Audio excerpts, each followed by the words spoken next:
In the last video, we did a sweet custom keyboard, but now we're back to the other end of the spectrum with this eye-catching budget mechanical keyboard, the Kananic DKD L82. Thanks to Banggood.com for providing this keyboard for review, and I'll put the links in the description. Inside the box, we get the keyboard itself wrapped in foam, and the non-detachable USB cable, and we get a couple of accessories, a plastic ring keycap puller, a key switch puller, and a couple of spare key switches. Alright, so when I review keyboards, I open them up and test them and write my notes before I shoot any video, and when I was taking it apart, I went to take the spacebar off and it was pretty tight, so I pulled just a bit harder and then this happened. So yeah, the spacebar stabilizers are completely messed up now because the stabilizers are just way too tight on the spacebar stems, making me having to use a plier to remove them from the stems. So that's a huge thing to look out for. I've never had this happen to any other keyboard I've had, so be cautious if you actually have this because it's part of an important feature of this keyboard. Anyway, back to the keyboard, and I got this bright pink version, but it also does come in a couple of different colors, and it's quite a strong hot pink, which will probably be difficult to take in for some people. Something like a pale pink like the Maya Pro is a bit more tasteful in my opinion, but color preferences are subjective. The design itself is very simplistic with minimal bezels, but it still provides a high profile design so that the key switches are neatly hidden away.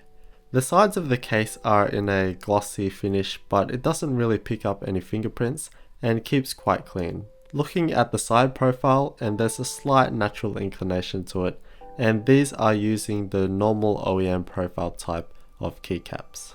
On the bottom it has that more normal textured plastic finish which I prefer, and there are only 2 flat rubber feet on the bottom, so it isn't the most stable keyboard on the desk as the back end isn't grippy. And that goes for the flip up feet as well, which I still expect with budget keyboards because it costs next to nothing. And finally on the rear we have that non-removable USB cable. This is a 75% keyboard relative to a full-sized 100% board, and it has 82 keys, so it's only 5 keys short of a 10 keyless keyboard which usually has 87 keys. So really it's essentially a 10 keyless keyboard in regards to primary functionality, but in a smaller and more compact form factor. 75% and 65% boards are some of my favorite form factors as they pretty much include all I need, in particular the dedicated arrow keys, but in a smaller space. So with the 75% keyboard you still have your dedicated arrow keys and the function row on top. So we lose the 2 keys next to the right of the spacebar and a couple of nav cluster keys with print screen, scroll lock, pause and insert. There wasn't anything in the manual on where to find these keys on the secondary layer, so I had to find them myself, but fortunately they're just on the nav keys themselves. So FN plus delete is insert, home is pause, page up is scroll lock, and end is print screen.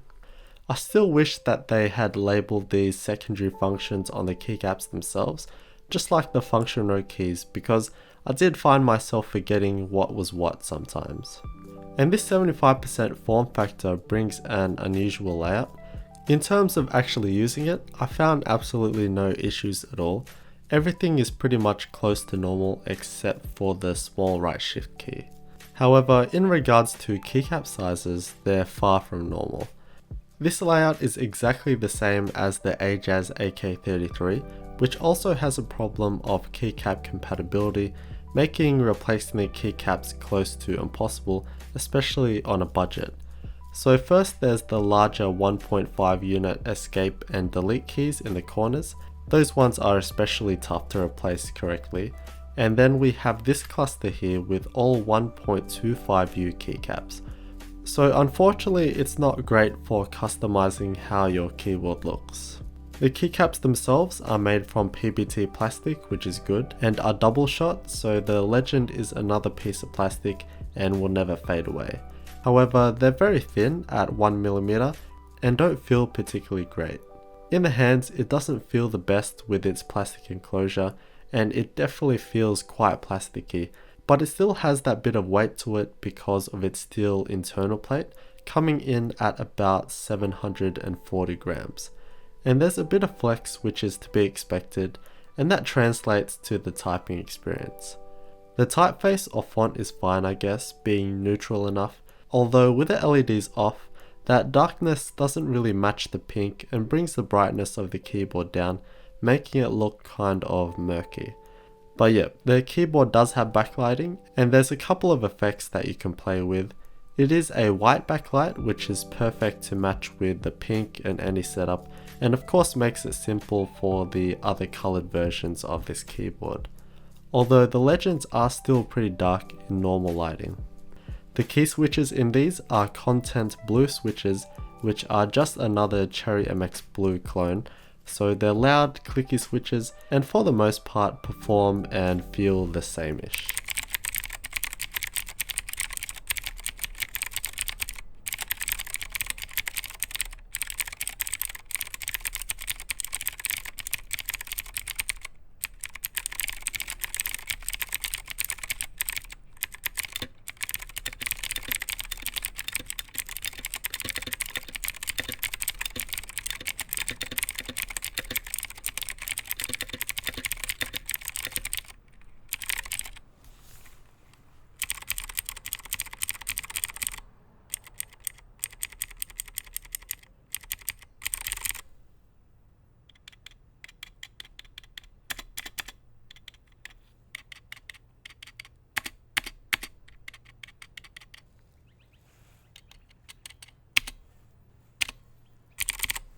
The stabilizers on this are pretty bad, just like most cheap budget boards, so there's a heap of rattle which you can try and lessen with lube.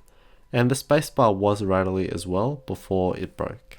The cool thing and the main feature of this keyboard is that the key switches are hot swappable.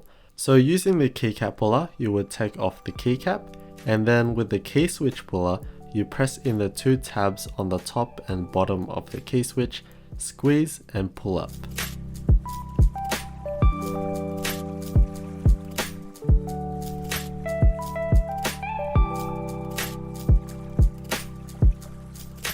Looking at the space, and there are two holes where the two key switch pins would go, however there are sockets in there which create that connection. And since they're hard sockets, they can be kind of tight for the pins to go into. The content switches fit with ease, KL box switches do not fit in properly. You can make them work, but it bends the pin as it really isn't going inside the hole but just making contact, so I regard that as a no. And then Cherry MX switches do not fit, as well as Gatoron, and looking back at the space, and the reason why the Cherry MX switches and the Gatoron switches don't fit is because of that protruding SMD LED. On the content switches, there's gaps that gives clearance for the LED, but on these switches it's just a flat bottom, so any switch with a flat bottom will not work. So that's pretty disappointing and pretty bad to have such incompatibility with different key switches. I'm particularly disappointed in not being able to use Gatoron and KL box key switches because they would be an upgrade over these content switches.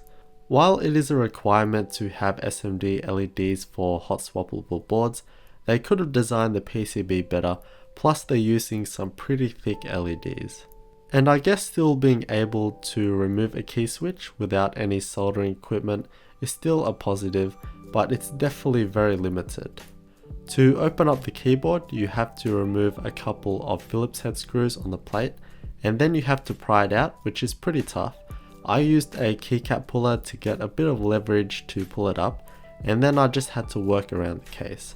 I went pretty hard at it since my keys are down low, but it can be pretty scary trying to pry it apart.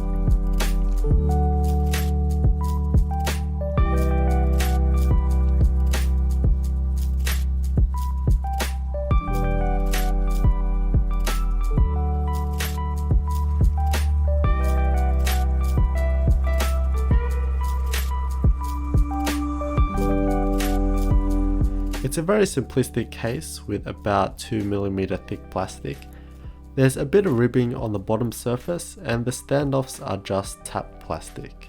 And there's a piece that holds down the cable in place with a few screws, although looking at the PCB, the cable doesn't have a header, so it's just soldered straight onto the board.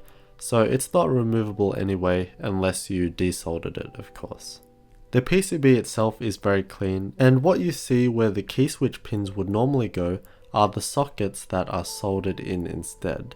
With other SMD LED lit keyboards, some would have their LEDs mounted on this side but a hole in the PCB, and that gives full clearance, or they would just use shorter LEDs. Alright, so it's a keyboard that has quite a few unique features on paper. It has that cool 75% form factor, a range of bright colors to choose from, and of course hot swappable key switches for easy changing. But what it lacks is refinement and execution. The 75% layout is a nice compact size, however the lack of standard key sizes limits your customizability options. The pink on this one is a bit too deep in my opinion, but that's of course objective, and there are the other colors available. The stabilizers are terrible, but that's pretty much the norm on budget boards, but my spacebar stabs were way too tight and now they're not functional. The build is very basic and very plasticky, although it does maintain a steel mounting plate, which is good. However, the biggest offense is the lack of compatibility with the hot swap sockets. You can't use Cherry MX, Gatoron, KLBox and many other key switches, as either the sockets are too tight or the SMD LEDs get in the way, which is just poor design. Although thinking about it, I guess it's better to have the option rather than none. It goes for about $50, and in that range you still do have some options. I think the Dravogram R is a great alternative 75% keyboard with its better build and layout. So I guess if you're looking for a keyboard that is a color that this offers, then it may be an option, as there really isn't any others like it. Thanks again to Banggood.com for providing this keyboard for review and for their continued support. I'll put the links in the description in case you want to check it out.